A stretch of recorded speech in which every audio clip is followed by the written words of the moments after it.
Hello, and welcome to Clamp, the Creative Living and Making podcast. I'm your host, Adam Mackey, and joining me, as always, is Morley Kurt. Yo! And Grant Alexander. Trying so hard not to say the. Grant Alexander. Thank you. That's my first name. Don't forget it. Mm-hmm. Anyway, what's been going on, boys? We missed you last week, Grant. Oh, yeah. Well, I want to say thank you to Ben for jumping in and taking over. You know, I think Ben and I have a lot in common in that we are both married men. I don't know what else to say about that. But thank you very much, Ben. It was a good episode. I listened to it yesterday, as we record on Wednesdays. But I was a little bit busy having a baby. I didn't personally have the baby. My wife did. But we had it at 8:45 in the morning on Friday, the 5th of November. Remember. Really? You know that quote? Is that a thing? Remember the 5th of November? No. It's like V for Vendetta. Your child will always now be associated with the movie. Oh, it's funny you say that because today's Remembrance Day for us. Yeah, it's tomorrow, and that's a different thing. That's than the V for Vendetta. Yeah, no, it's just funny that you said remember, and today's Remembrance Day. Ah, yes. So his name is Archer Alexander. It's very exciting.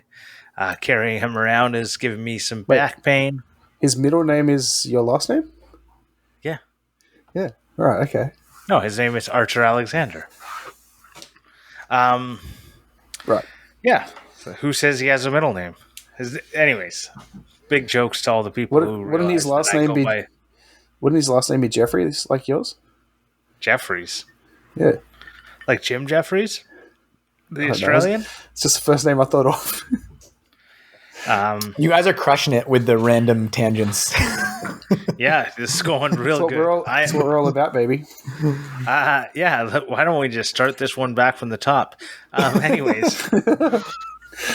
No, I've had, a little bit less sleep than normal, so if I'm not as engaging, you can just blame it on the newborn. But yeah, it's been great. Baby is pretty healthy. Mommy is recovering. It was a planned or scheduled C-section. There was a C-section before, and it was going too late. And they can't really induce with C-sections. So, anyways, baby's good. Thank you again. Well, congratulations to you both. Congratulations. Oh, thank you. Very exciting. Heard that about every 5 seconds after the baby was born in the hospital. I was like, that's enough. We've heard, congratulations. Like, you've already said it 5 times to me. I'm like, yeah, congratulations. I'm like, oh, I don't know. It's like it loses its meaning when everyone's saying that makes sense. Again, you've heard it 1,000 times, but he's adorable. Oh, thank you. You can never hear that too many times. But you can say it once. You can say congratulations once. But once you say it like 5 times, I'm like, no, you've congratulated me enough. I've been congratulated. Yeah. Right? I didn't do very much. It's like a one-time thing like 9 months ago. Right? I don't know why I'm getting congratulated so much. Jeez. So many congratulations for 30 seconds of work. Yeah. Oh, 30 seconds. What do you do the other 20? So I also released a video that I actually shot in 2019 to change the subject completely.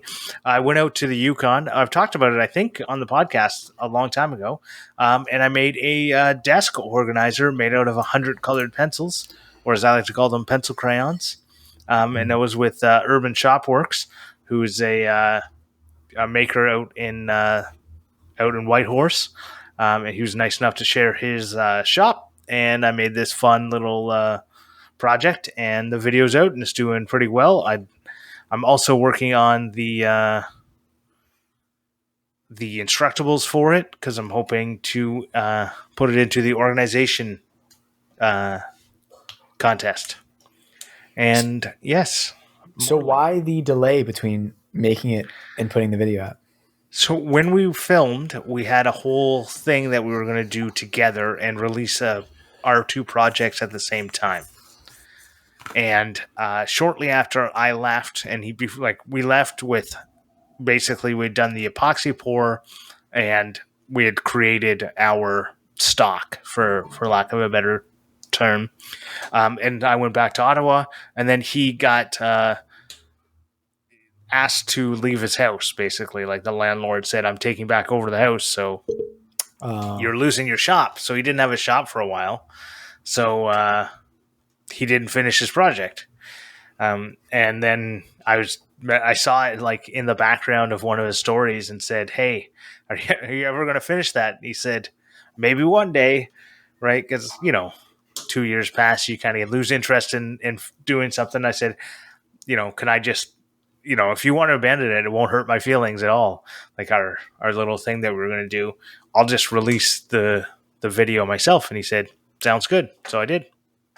I had already edited the whole video. I had the project done in 2019. So I just went over it again with a new focus on less sanding. all Oh my those God. 2 years lessons learned. Film less sanding. If I could go back in time, though, I think I got like 6 hours of sanding footage. For that one project? Yeah. Oh my God. So there was, I don't know if you've ever used a drum sander.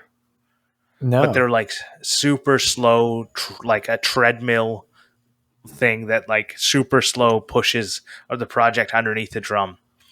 And I shot so much time-lapse footage of this because it's so slow. So I just put it like on the time-lapse, and I did it from like 17 different angles, and it was garbage. Don't do that. It was just like a new tool that I'd never seen before. So I thought, oh, this is really cool. And like I really wanted to get like the project going in with like the epoxy on it and coming out the other side with the colored pencil. So I wanted like those two shots. So I kept trying the same shot over and over, and it never turned out. Yeah. That's what I've been up Urban to. Shopworks, I'm checking out his Instagram and like does really awesome stuff. But it's funny, I cannot think of anything less urban than the Yukon. So I did ask him about where that came from. He used to live in Vancouver. Gotcha. And he has a painting company, and it was Urban Paint Works or something. I don't know exactly what it was, but I did ask him. I was like, I thought the exact same thing, and it was funny. Nice, sweet, very nice. Well, Sorry. While you were becoming a father for the second time, I was playing a lot with my hand cranked leather sewing machine, which has been a blast. So I've been just kind of like figuring out best ways of using it, picked up some sewing machine oil and oiling it up and put some thread locker on places that need it. And I really want to use it. So I was kind of just like looking around my shop for materials that I liked. And I want to use waxed canvas. That's something I really want to do, like waxed canvas and leather. So I had the idea to make a waxed canvas and leather travel wallet, kind of like a pouch or travel wallet. I feel like the idea is more going to be a travel wallet, so you can hold like a phone and a passport and some cards. So yeah, I started working on that this morning and was melting wax in a super dangerous way. So definitely not going to show that in the video, but I'm going to refilm it tomorrow morning. But yeah, I'm really, really pumped about that. And what's the dangerous way? Oh, I was blowtorching it. Yeah. And wax is flammable. So don't do that. Oh, it was catching on fire a little bit. I would have never thought of that and just done the same thing. Yeah. No, I made like a little double boiler with like a ramekin and a little jar, but like just pouring boiling water in doesn't get quite hot enough to melt it. Like I really should have just done it on the stove, but I was kind of rushing. And then I just kind of took a blowtorch it to expedite the process. And rushing never works, as we try to teach the kid in the woodworking class. And every time I do that, bites me in the butt. But anyways, gonna continue waxing the canvas tomorrow morning, and it's something I've never tried before. So I'm melting the wax, painting it on, and then I'll use a hair dryer to kind of try to set it into the material more. So we'll see how it goes. This canvas doesn't need it. I think it's synthetic, but I kind of just want to try it to see how it looks. Is it done? The waxing process? No, the project part. Oh, no. It's only just, the party has just begun. Normally, okay. Because normally you wax at the end of the project. Oh, interesting. So I guess, so this is going to have a bunch of seams, because it's kind of like a front. If you ever seen the Fall Raven like travel wallets, which is kind of like a rectangle, and it has some dimension to it, and there's a whole centerpiece. There's a bunch of small pieces. So I just kind of assumed it would be easier to wax a big piece at the beginning and then start cutting it up. Yeah. I don't know. That's interesting. I feel like, yeah, go on. You can, like, you'll have to continuously wax stuff. Like, that's the whole waxed canvas stuff. You have to maintain the wax on it by reapplying the wax all the time. So it needs to be it goes on the outside. And as soon as you wax it, you can't use any like glue or contact cement. Oh, I won't need to. It's all going to be stitched together. And I think I was thinking like with the seams, it would just be really hard to get it in there. So this will give a nice like thick base layer that I could then maintain later on. For sure. But who knows? Maybe I'll realize it's a mistake and then restart it. It's probably 6 of one, half a dozen of the other. Like it probably depends on what you're trying to accomplish, on which way you would go. But sounds good. Because you can buy waxed canvas in the roll. So there's obviously projects that make sense. And then you can buy canvas that is made to be waxed. Right. So, yeah, I don't know. Yeah. No, it's cool. If you disagree with my opinion, at me on Twitter. Yeah, he'll definitely see it there. Right. And if you agree with me, at me on Instagram. Genius. Adam, what have you been up to? Well, I've still just been designing on the computer, but last week I talked about making a box for the CNC that I started designing it and it kind of got a bit out of hand. So now I'm looking at taking a 3D model and then making a box with it, if that makes sense. So what I'm looking at doing at the moment is taking the front gate from Jurassic World, which I have a 3D model that I downloaded offline, and then I've flattened the back of it and then making a box underneath it, if that makes sense. So the doors will actually open and that will be like the lid for the box. Oh, wow. Yeah, so I was looking at how I'm going to do it. I wanted the box to be like 2 pieces sort of thing and then just like glue together and then attach the doors. But now I'm thinking I want the box to be deeper, so it's going to be more of like a flat pack box that I end up with 5 pieces to then glue together. But cool. I don't know. We'll see how it goes. Having that fun sounds with like that. Yeah, I mean, I'm looking at the front gate of Jurassic World, and I can't quite imagine how it will integrate into a box, but it sounds like it's going to be... So just think of, like, you see how the sides go, like, up in a pyramid sort of shape? Yeah. So if that was on top of a box that was the same shape. Okay, so you're not going to have, like, the Jurassic Park logo on it. Well, yeah, the logo is above the top of the gate. Gotcha. So, okay, I understand. Cool. Yeah. That's sweet. Yeah. Yeah, so just working out, like, the finer details of that, and then I've got to record, like, the actual tutorial, and then actually make it on the CNC, so... Pretty cool. It's interesting trying to like make a flat pack box on a CNC. Yeah, I bet. Yeah, we kind of encounter that a lot at work because everything we design, like to be laser cut and sent out is basically destined to be flat packed when it's shipped out. So I mean, everyone designs in their own way, but I'll a lot of times like make a 3D object in Fusion 360 and then start exporting planes. To then be laser cut. Well, and that's the thing. Like, there's so many websites you can go to, and it will just give you like a laser cut box the size you need. But I want to actually show how to make that yourself, though. Mm-hmm. And the like the sides of the box are actually like going to follow the profile of the front of the gate with the pyramid shape. So it's not just like 4 flat sides. That makes sense. Cool. Yeah. Nice. All right.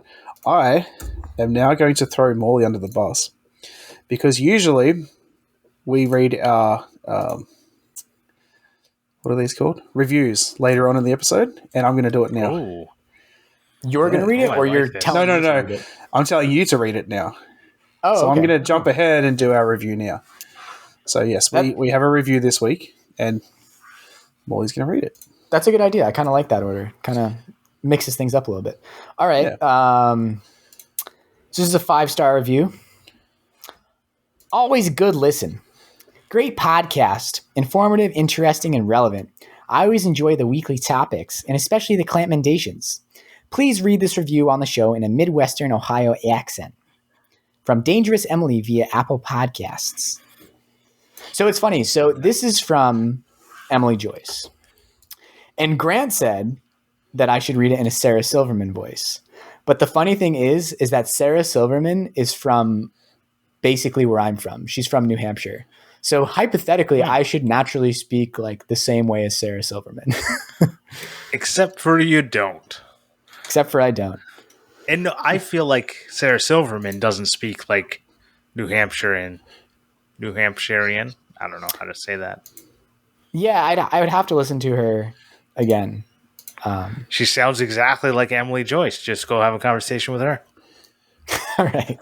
Well, thank you, Emily, for the 5-star reviews. And thank you also today for the advice on enameling you were giving me. We want to start doing some like copper enameling at the Steam project. And if no one has ever looked into it before, I would recommend looking into enameling because you don't really need a lot of stuff for it. And it's really, really cool. And you can might be able to do it with like all the tools that you have minus the materials.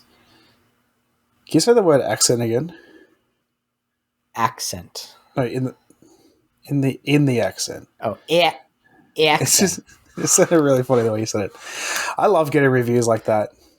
It makes it feel like what we're doing is actually worth something. I like that. For sure. Yeah.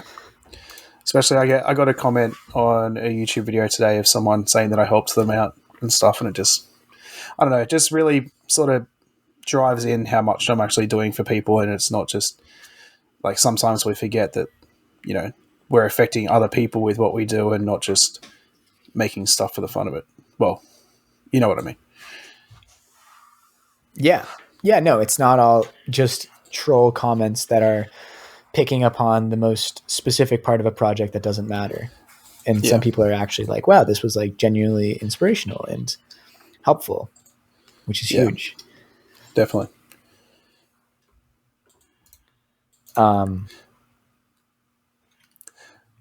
Well, that was one heck of a segue. So I tried. I'll just... Hey, you had a good thought. You definitely had a good host, thought. Man. Well, I expected someone to take off on it. See, as the host, that person is, you know, you are that person if no one else is. So when I think about things like getting good comments and you know, like how much it boosts me up is every once in a while we'll get a review for this for Clamp, and like it just kind of like it makes your day. Like when you see like a you know, a little like even a 5-star just like love your podcast, that's enough to make my day. But what really, really makes my day is when I see someone make the project I did, like my little planter bench. Somebody messaged me to say that they made one in Virginia, of all places. I was going to go visit it if I was allowed to drive down to Virginia. But there was for their Eagle Scout like project, they made my planter benches, and they sent me pictures of them, and they looked exactly like mine. And I went, this is amazing. Somebody did this, and now they're sitting outside of some church in Virginia. And I just was like, this is awesome. That made my day. Right? Like, yeah. Yeah, it's really like I don't think I have that as much where someone has made things that I've made. I mean, I feel like enough people has watched my videos where I assume it's just been kind of done at this point. I can't really think back to specific times someone's told me they've made something, but just knowing that things I've made are like out and about in the world, and then every once, like I was visiting my friend Brian in Boston, and he took out the wallet that I made for him. He's like, "Oh, this wallet's so great." I was like, "Oh, I totally forgot that I made you this wallet like a year ago." And I get to like see it and see how it's aged and stuff. It's really cool. And like, I know some people who are more, full-time, crafts people, like whether it be jewelry or leatherwork, and they have whole like collages they'll make of like they'll actually be out and about in the city and they'll like see someone using their wallet and they're like, "Oh, I made that wallet." And the person may not know they made it because they bought it through their website. It's not a one-off commission. It's like an e-commerce store. Right. And like, that person is getting good use out of it. That's cool.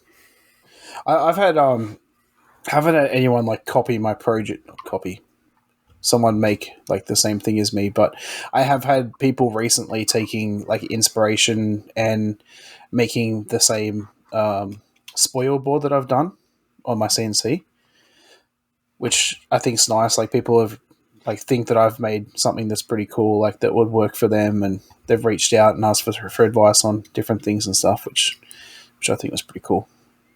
Mm-hmm. I think it's interesting when you see people in the comments, like you see that something that you have made hasn't necessarily like taught them that about a technique or something, but it's more just showed them that it's kind of like possible. And I've seen this before when someone writes a comment and you can, when someone starts writing and then like their thought process gets fleshed out in their writing and you see through it, you're like, oh, this person like realized that they can do something, and they're not necessarily, maybe they're asking a question, but they're more saying like, oh, you made me realize that this isn't as complicated as I might have thought it was, and now I'm going to go try this, and thank you for that. That's pretty much 100% my plan with like my goal with these CNC videos and stuff is not to show you like, hey, you can make this box. It's more to show you these are the techniques it takes to make this box. Like you can make stuff with these techniques, if that makes sense. Yeah. It reminds me of like something we're kind of grappling with at the Steam project right now, which is kind of just knowing your customer base in our sense, and like just trying to figure out like what are people looking for when they come here. Like we have an sustainable operational business, but we still don't fully know like why do people come to us? Like what are they looking for when they come here? Are they looking more for education or for more of an outlet for their kids' creativity? Like we have anecdotal accounts, but you can't interview every single person who comes to the door, especially when it's in a group of 10 kids. And that process of like discovering like what people are getting out of anything that you're putting out is really interesting and surprisingly difficult. Do you have like a something set up where that they fill out when they finish of like what they've learnt and stuff? Like a feedback form? Yeah, that's a good question. So not really. Like we have, like when parents sign up, they say what they're looking to get out of it, which is actually a relatively new thing that we have. But that's a good idea to have some sort of like way to collect that information at the end. But the fact of the matter is that like a lot of people just don't fill out surveys. Yeah, we have them every time we do training at work. They make us fill out like this form. I always leave mine blank. Like I'm not here to help you. Like I'm here to do my job and go home. Like yeah, and okay. Like a lot of people... Whoa, hold on. You just talked about how great it is to get. I know, no, and then you're like, no. I'm here for myself. Thank you. I'm no. Not give you any good feedback at all. Let me backtrack a little. I'm talking about like doing a first aid course or something. Like my feedback is not going to help them at all. Why not? Because people are running that first aid course. But these forms don't go to the first aid place. These forms go back to my workplace. So it's more of like a how do you judge who we hired to do the course? Not. Oh, okay. Yeah. I gotcha. I was just you're literally like we're literally talking about how great feedback is, and you're like, nah, screw those people. They're not getting my good feedback. I don't care how great that first aid course was. That guy can suck a dick. He's not getting anything from me. I think another kind of category of feedback I received before is people who like fill out the contact form on my website, and they say something to the effect of like, hey, like I want to make this project you made in my class. Would you be able to like share the files with me so that I can teach it to a class of 25 students? I'm like, yeah, of course. That's awesome. That'd be $200. And like no, just take it. Like, I mean, it's something that wasn't for sale anyway. It was like, I would have I'm joking. Yeah, for sure. I mean, I wasn't looking to sell this, and it was very like benign use. And so those little kind of like specific situations which arise, which are most of the time not even public, are pretty special. I'll admit I've never really been the best at like giving feedback and leaving comments and stuff. Like I watch YouTube videos all the time and I never comment and stuff. But then like say for instance last week though,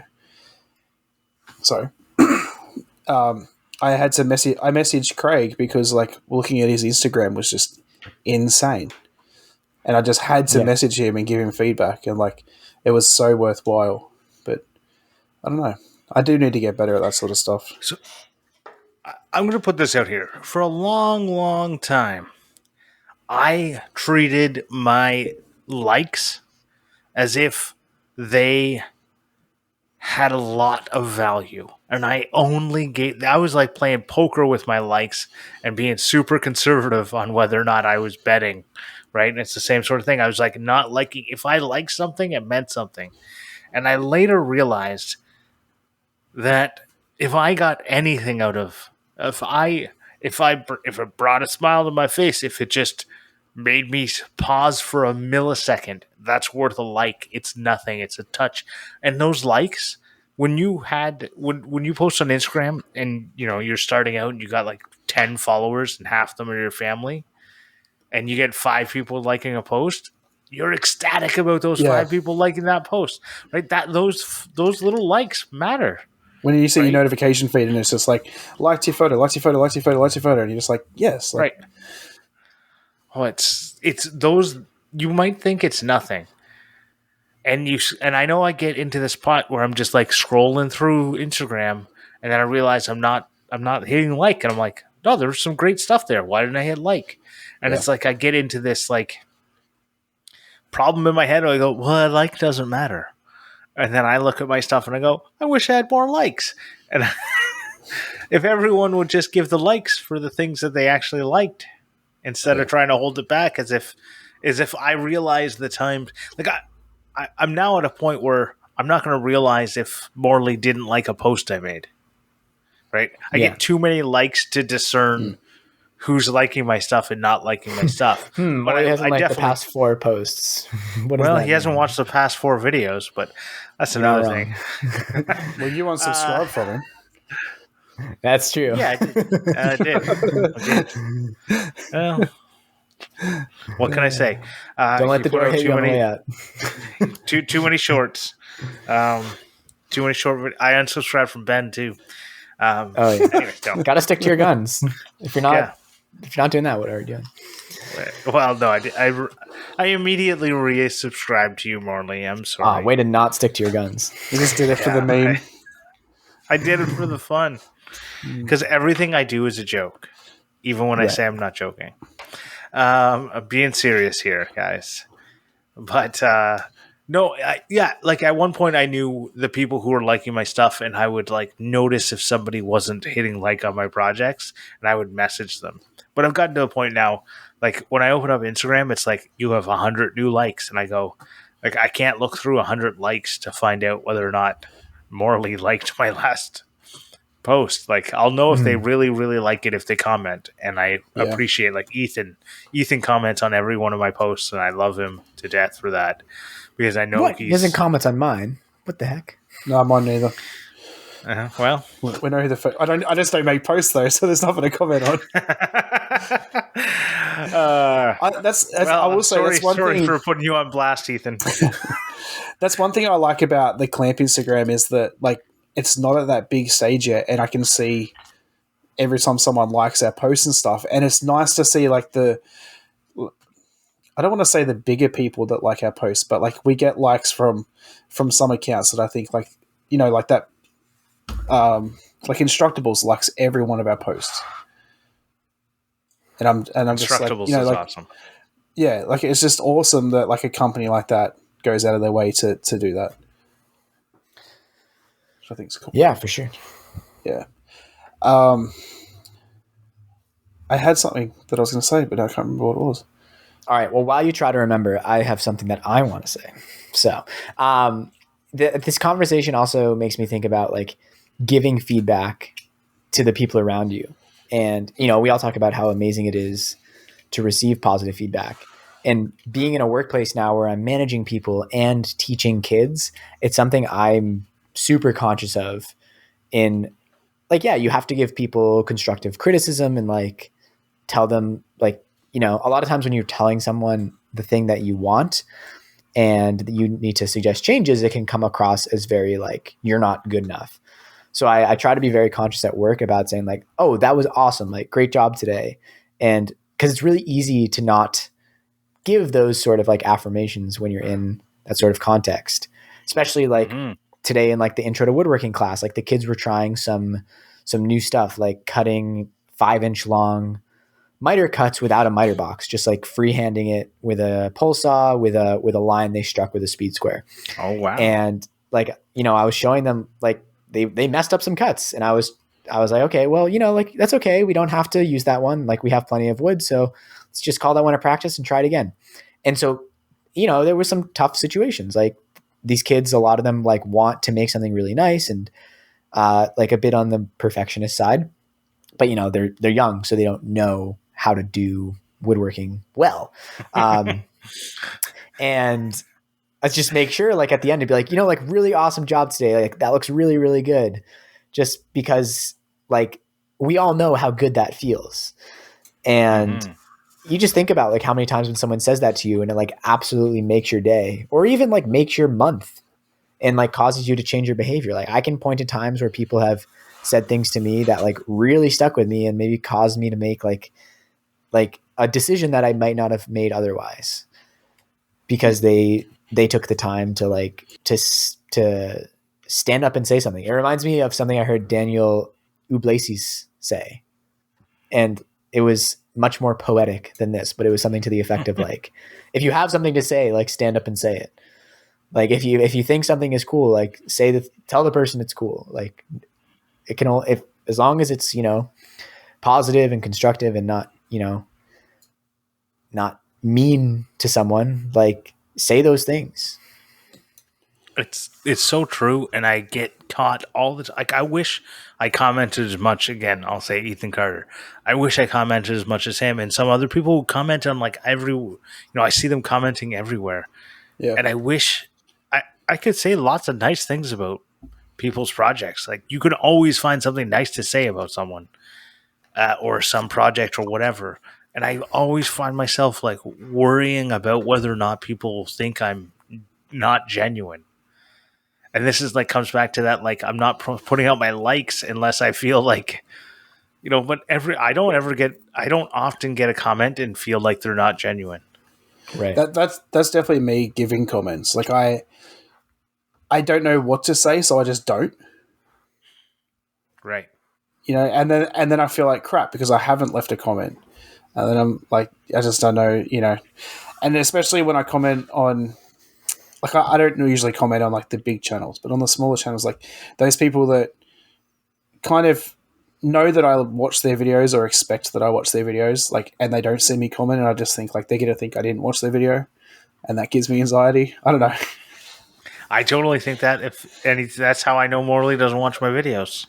Yeah. I've watched your last videos and I haven't commented. I don't not watch your videos. I just might not watch them in a timely manner. Okay, that's how I know Morley hasn't watched my videos yet. So, where was I going with this? Well, I was going to go. So that whole the feedback in person and stuff is massive at the gym that I go to. They're all about, like, after every class, everyone has to high five. Well, COVID, so elbows and shit. But, you know, everyone's meant to say all this nice stuff and that. But they even, you know, like, I've had my down days where I've gone to the gym and just I am not in the mood. I like work slow. I just can't be bothered. And like at the end of it, there's always at least one person that's like, hey, like you did good today. Like don't put yourself down and stuff. And like it just feels so good. You know, I impressed my personal trainer the other day because funny story, didn't really want to tell this, but I did a squat and my pants ripped, but my undies ripped too. Oh, God. I put my hand down there to see like how big the hole was, and I was touching my balls, and I'm like, hang on. So that I only had 2 stations left to go, so it was like 2 minutes. And I'm like, what do I do? Like the trainer came up and she's like, what are you doing? And I'm like, well, you know, and told her what happened. So then I'm like, I just did like sit-ups and stuff because I could keep my legs flat so that like you couldn't see anything. And then the next day, my personal trainer found out, and he was like so proud of me for not just like going, all right, well, I have a reason to leave now. You know, and like that just made me feel good that like I have that passion back. Like I'm at that point now where I'm like, I need to go to the gym. Like yesterday, my wife was having a shit day, and she's like, oh, like, you know, do you really have to go? And I'm like, you know, I do. I'm not staying here. Like I have to go. I have to get myself back to where I was. Like, nice. Yeah. That's awesome. Yeah. So one other feedback that I'd like to put out there that I think is really important, it's like seeing someone open a gift or the reveal of a gift if it's too big to open. And like every once in a while I'll go back to like that tent bed video or the kitchen little like outdoor mud kitchen video and I'll look at the reaction of my son when I give him that. And like because it's for a video, obviously I have it on camera, but like seeing that gives me, like you can just see in his face he loves what I've made him. Yeah, I definitely can understand that. I've made my wife cry twice the whole time we've been together with like a present, and like just like those the 2 things that stick into my mind. You know, like I remember that reaction makes me feel good and stuff. But then in saying that as well, like with my son, the stuff that we've made together, like he's obsessed with. You know, like the dinosaur puzzles we made, like he always wants to play with them. The birdhouse is still hanging up in the tree. Like every time I go out, he's like, hey, Dad, the birdhouse. Like stuff like that. Makes me feel good. Yeah.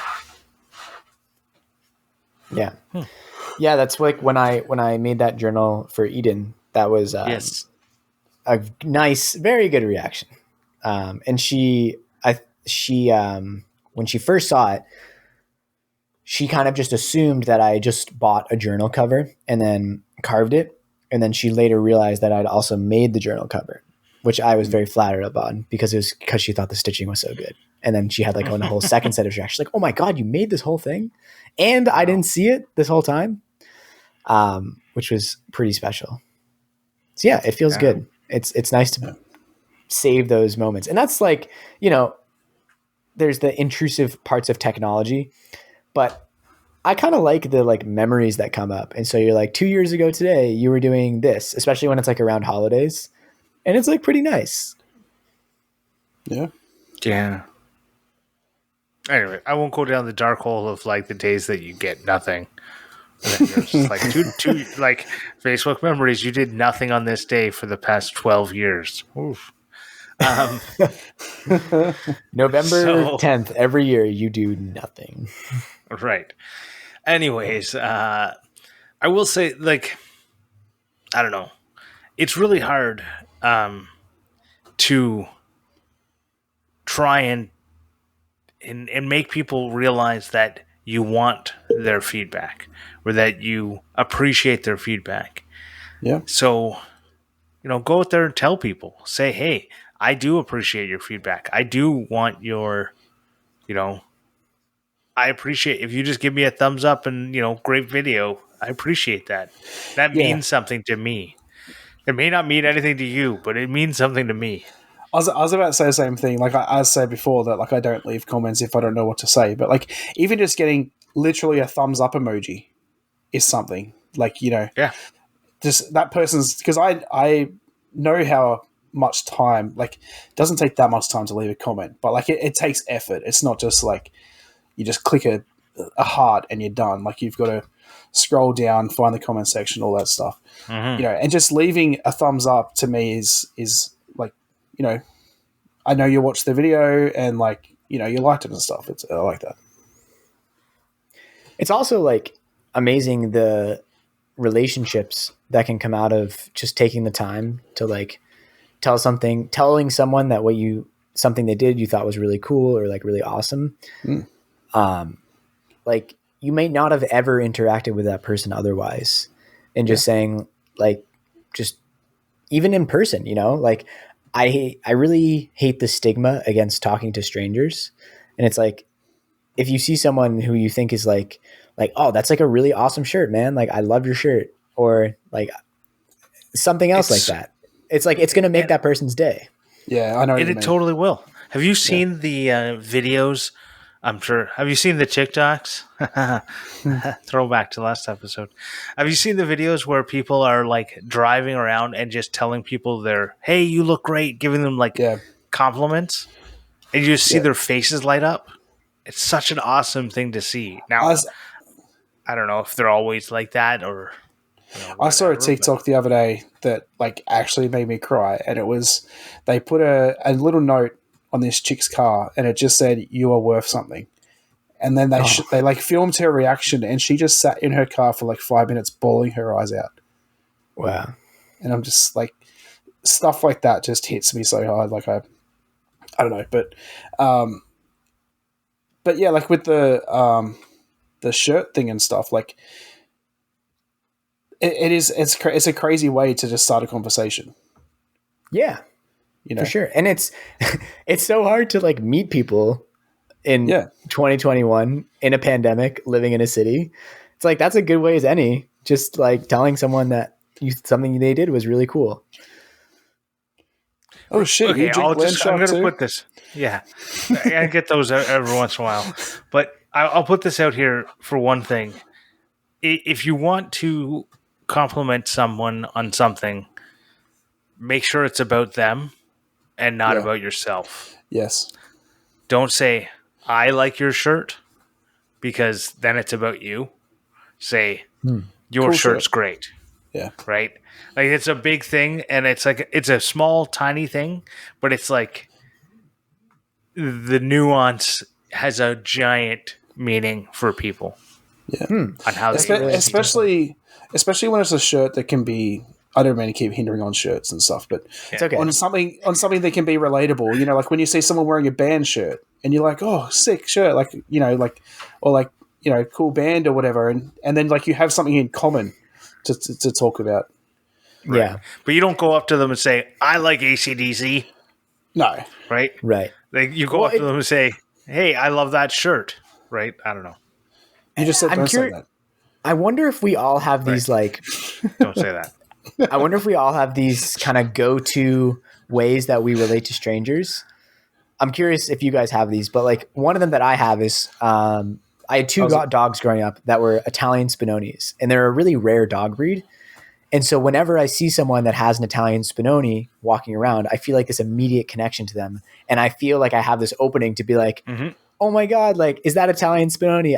I had two of them growing up, and they're fantastic dogs. And the person will be really excited because, you know, they don't see many of them. And most people who have them absolutely love them. So that's like, I'll always talk to someone who I see that has one of those dogs. Do you guys have one of those that like if you see someone like with a specific interest, you'll always feel like you have this like entry to talk to them about that thing?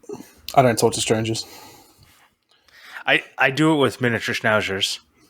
Oh, okay. I wonder if it was just a dog thing. I don't know. Yeah, it might be just a dog thing, but I definitely do it with like I used to, like, when I would see, you know, remember when we were driving, you're like, oh, I see a Hyundai Accent. It's like the same car. So I used to do that with my old motorcycle, and I found a couple people who had the exact same like make and model of my motorcycle, and it wasn't like super rare, but it wasn't a very common one. So I definitely like having the same year, same color, same, you know, same car as someone else is like a way to open it up. It's like finding a similarity with someone. Yeah, no, that's a middle finger. Yeah. That's a middle finger with no turn signal. Thought you guys were all polite. Which is such like a funny thing, right? It's like you're finding the most specific, like esoteric entry point to just have an excuse to start a relationship with someone. It's like we need this random thing in common. So if you're like, oh, okay, we can talk, even if it means you might be so true. It is, yeah. So I lived in my neighborhood for 4 or 5 years before Fletcher was born. I didn't meet anyone. But as soon as you have kids, people talk to you. Like, people were buying us presents of neighbors we'd never talked to before. Yeah. And it's like, well, that's so weird. And it's like, well, because we have kids, so we have something to talk to, right? Even if their kids are like, so much older. Like, there's people who bought us presents whose kids are in their 30s, right? So they're the same age as us, right? And it's like, they go, I have kids, so I've been through what you're going through. So I now relate with you. Before that, you were just some potential drug dealer that lived on my street. I don't know what they thought of me. Like, how did this guy afford this house? Or so, I don't know what they were thinking, but yeah, there's some neighbors like that. Why do they buy a 4-bedroom house with no kids?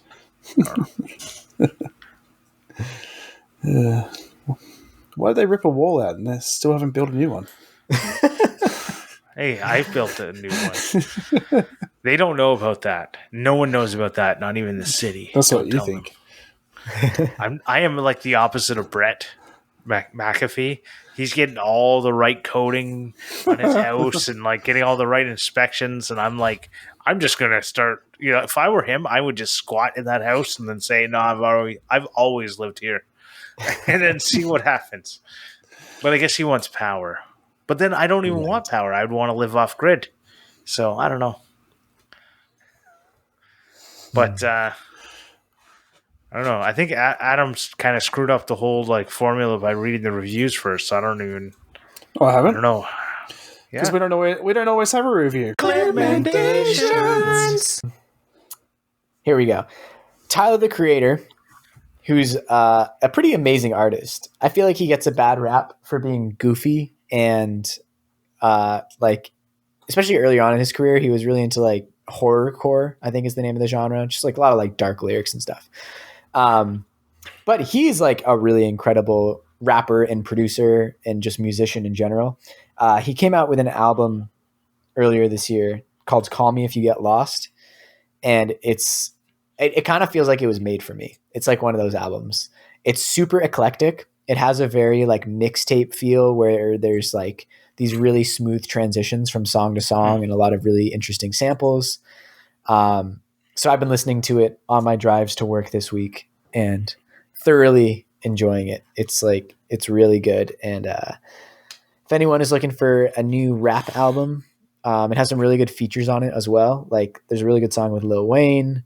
DJ Drama narrates it, which is very fun. Who did Wiz Khalifa's 28 Grams. He's like really, really fun kind of like producer tag style. Yeah, check it out. It's super good. It kind of reminds me of like MF Doom in the way it feels very heavily sampled and cobbled together. Yeah. Well, I'm also going to clampmendate a musician. And that is Trevor. No, I'm just kidding. His name is Wyatt Stav. I hope I pronounced that right. He does drum covers on YouTube. But he's also in a band and everything. And like his drum covers are insane. I could only aspire to be as good as he is at drums. But not only is he good at drums, he does like stick tricks and everything the whole time. So that's it. So cool. Adam, did you see that Netflix drumming documentary called Count Me In? No, I haven't. It's cool. I haven't watched it, but I saw it. Like I saw it on there. Oh, right. You've seen the thumbnail. Yeah. Yeah, it's cool. It's nothing like groundbreaking, but it's just a really fun kind of like travel through the last 50 years of drumming, and it has like I think a lot of bands that you might like in it. Like I know like the lead singer, the drummer of Motley Crue's in there, and some other groups. It's cool. Ringo Starr. Ringo Starr is talked about in it. Is he still alive? Yeah. I think So he's talked about in it a lot, but I don't think he's interviewed in it.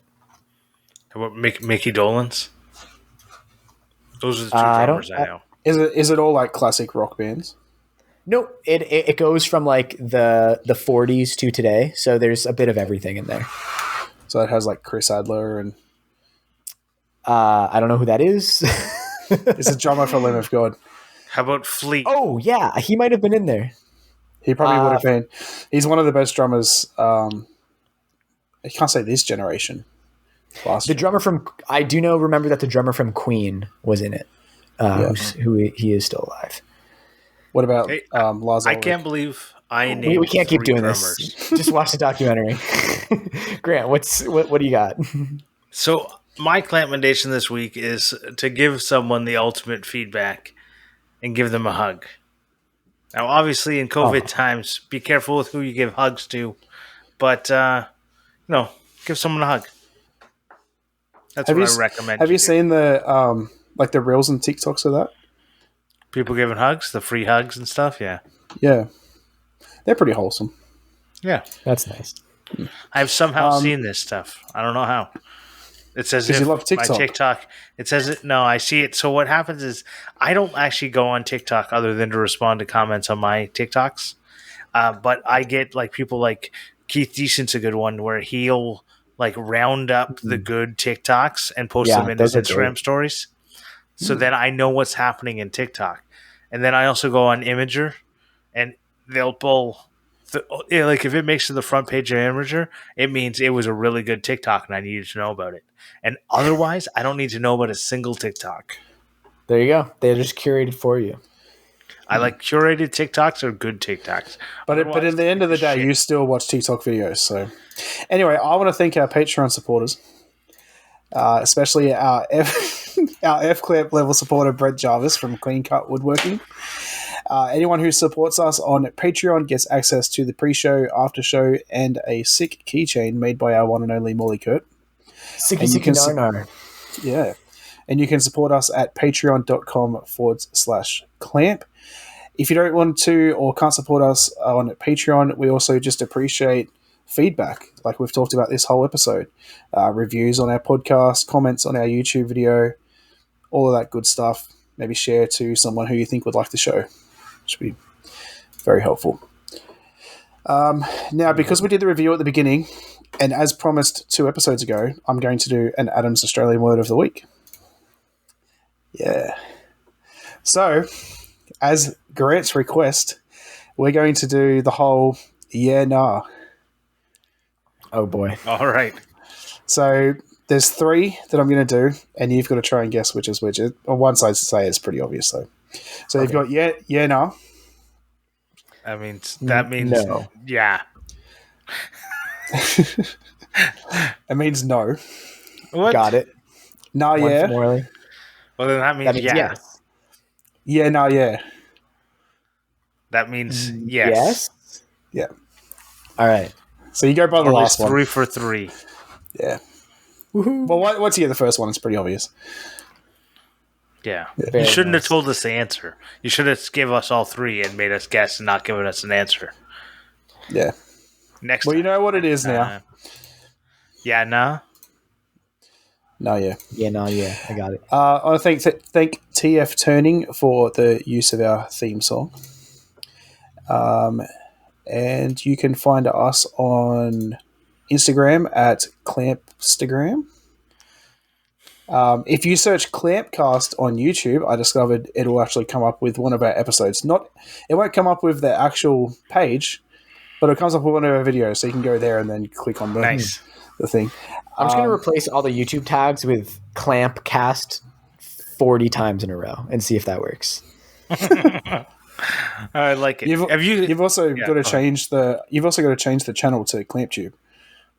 ClampTube, okay. That's going to make it even harder to find.